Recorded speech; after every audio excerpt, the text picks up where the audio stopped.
اب جانتے ہیں کہ گنتی جب بھی ذکر ہوگی اس میں ایک عدد ہوگا، ایک معدود ہوگا. پہلی بات یہ کہ 11 سے لے کے جو 19 تک کے آپ کے اعداد ہیں یہ مرکب کی شکل میں آئیں گے. اس کے بعد پھر معدود آئے گا جس چیز کو آپ گن رہے ہیں. پہلے آپ کو مذکر معدود کے لیے 11 سے لے کے 19 تک کے اعداد جو ہے میں کروا رہا ہوں. 11 احد عشرہ، 12 کے لیے ہوگا اثنا عشرہ، 13 کے لیے آپ کو یاد ہوگا جس طرح 3 سے لے کے 10 تک پھر ہوا یہ تھا کہ مذکر معدود کے لیے عدد جو ہے وہ گولدہ والا استعمال ہوا تھا نا. اب یہاں پر کیا ہوگا، یہ جو 2 اجزاء ہیں تو جو پہلا جزو ہے وہ گولدہ والا استعمال ہوگا اور جو دوسرا جزو ہے وہ مذکر ہی رہے گا.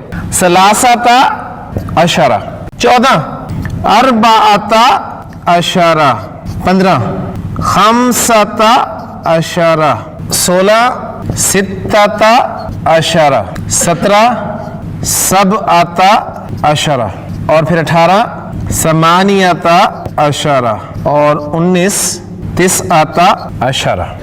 اب معدود کے حوالے سے نوٹ کر لیں کہ جس اسم کو آپ گن رہے ہیں یعنی اب 11 سے لے کے 99 تک جو معدود چلے گا آپ کا وہ واحد آئے گا اور حالت نصب میں آئے گا. یعنی آپ کہنا چاہتے ہیں 11 طلبا تو کیا کہیں گے، احد عشرہ طالباً، واحد آیا اور حالت نصب میں آیا. جی 12 طلبا اثنا عشرہ طالباً، 13 طلبا ثلاثۃ عشرہ طالباً، 14 طلبا اربعۃ عشرہ طالباً، 15 طلبا خمسۃ عشرہ طالباً، 16 طلبا ستۃ عشرہ طالباً، 17 طلبا سبعۃ عشرہ طالباً، 18 طلبا ثمانیۃ عشرہ طالباً، اور 19 طلبا تسعۃ عشرہ طالباً. اب دوسری بات کہ سوائے اس کے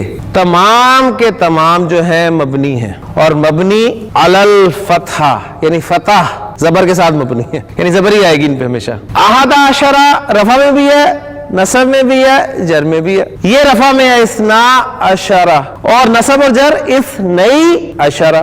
عشرہ تو رہنے رہنا ہے، یعنی عشرہ تو ہے ہی مبنی، جو پہلا جزو ہے اس میں صرف اثنا یہ معرب ہے، باقی سارے مبنی ہیں. ثلاثۃ عشرہ، اربعۃ عشرہ، خمسۃ عشرہ، ستۃ عشرہ، سبعۃ عشرہ، ثمانیۃ عشرہ، تسعۃ عشرہ، یہ ایسے ہی رہیں گے. ضرورت کیا پڑی اعراب کے حوالے سے؟ اس لیے ضرورت پڑی، دیکھیں آپ کہتے ہیں جملہ بنائیں ہماری کلاس میں 11 طلبہ ہیں، فی فصلنا احد عشرہ طالباً.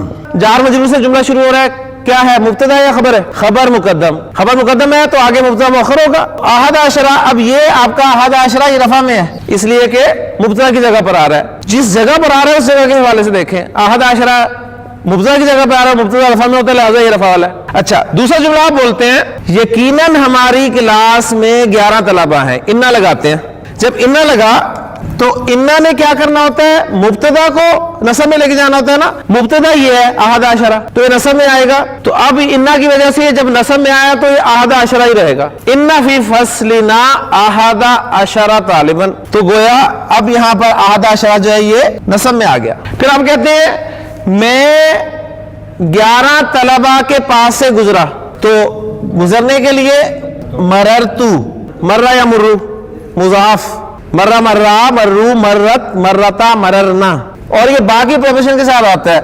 مررتو بی احد عشرہ طالباً، تو دیکھیں احد عشرہ ویسے کہ ویسا اب جر میں آ گیا آپ کے سامنے. تو احد عشرہ رفع میں بھی ہے، احد عشرہ نصب میں بھی ہے، احد عشرہ جر میں بھی ہوئی ہے، اس لیے میں نے کہا مبنی ہے.